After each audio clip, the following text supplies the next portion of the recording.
This is a quack-quack toy. Ang cute kay ka kung bagay sa imo ha. Namurag maabot maghapon.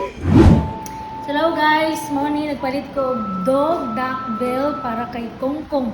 Ibutangan ako siya og balm sa iyang paws kay medyo gahi ang iyang paws no. So need ni siya para ma-avoid siya na ilik niya ang iyang medicine. So, ibutang na nato karon tanaw na to ha kung bugong sa niron siya. Sige.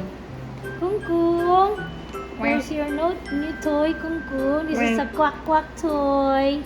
Let me see. I-adjust na to ka medyo buot sa iya ha. Ayos ha. Ayun. Action na siya tanggal. Ayun. Baby. Uy, bagay sa iya ha. Oh. Bagay kayo. Oh. Wait lang. Muraguot mong simo ako. Ay sa, marag sigo, guot sigo. Murag guot. OMG! Abi ni mo kong large na ba yan ni kong? Ang tanggal. Kung cute kay ka kung bagay sa imo ha. Gusto niya yung tanggalo. Dili na tanggalan oy, dili oy. Oh, quack quack quack quack quack. Bagay. You look so pretty kung oh. Saka na talagang pato kung Sige ha, maglagay tayo na ha. Butang natin sa iyo. Kamot, oh, tambal. Wala pa yun na ako nahinluan ng iyang mga guys, balahibo diri sa lalong. Kailangan pa actually ni kanang hinlo. Yan na gusto niya ito. Namurag maabot manggihapon. Taas man kayo yan diya. Ay! Muna siya guys, iyahan ang tilaan ng mga ang cream kaya.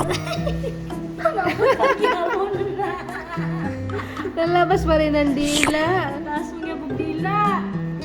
Kailangan siguro natagpuan. Kung ka na kung. Oo, ay. Aroy. Nirealize niya na siya something. Kung you look so cute ko. Sa iyo mo dapat ko. Okay, we're done. Abot niya po niya. Nagdila. Wala. Mission failed. Pero kung ano lang, ang purpose lang ninyo is, hindi siya mag-bark, okay ni siya. Pero kung ang purpose ninyo is, dili niya ma-leak ang iyang medicine. Makaabot gihapon actually, ma-leak gihapon niya. Wak. Dinilaan pa rin. Again, ang purpose ninyo sa pagpalit ani, para pang anti-bark lang, okay lang siya, kaya dili na makalihok yung baba. Anti-quack. Pero kung ang purpose ninyo, para sa ani karon nga nagbutang ng medicine, pagpalit na ang cone. So yun lang guys, kita naman yung si Kungkung cute kayo. Cute lang. Ano ang ako ngayon.